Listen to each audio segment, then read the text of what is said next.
त्रिपुरारी पौर्णिमा अर्थात देव दिवाळी निमित्त आदिमाया श्री सप्तशृंगी मातेच्या दरबारात आदिशक्ती आदिमायेचा जयघोषात करीत हजारो भाविक नतमस्तक झाले।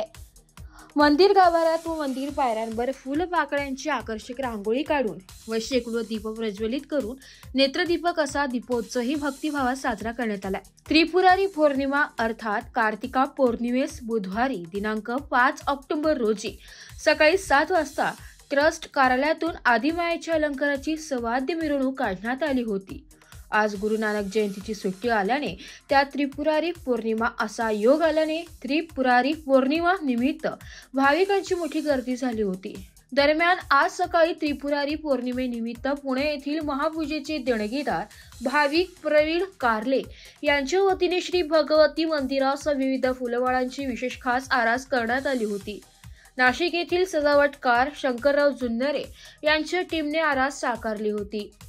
तसेच सालाबादेप्रमाणे सप्तशृंगी गड निवासिनी देवी ट्रस्टचे अधिकारी कर्मचारी व स्थानिक ग्रामस्थांनी एकत्रितरित्या दीपोत्सवाचे नियोजन करीत आज दुपारपासूनच गडावरील मंदिर प्रवेशद्वार अर्थात पहिल्या पायरी समोर तसेच गणेश मंदिर महिषासूर चौथरा परिसरात आकर्षक फुलपाकळ्यांची तसेच विविध रंगी रांगोळी काढून नेत्रदीपक आरास करण्यात आली होती। सुमारे 3 ते 4 तास ट्रस्ट कर्मचाऱ्यांची कुटुंबीय व स्थानिक महिला युवतींनीही आकर्षक रांगोळी साकारून त्यावर फुलपाकळ्यांचे आकर्षक रंग भरून आरास करीत शोभावताली पणत्या ठेवल्या होत्या। एस मराठी न्यूज साठी प्रतिनिधी सौरभ पाटोळे, वणी।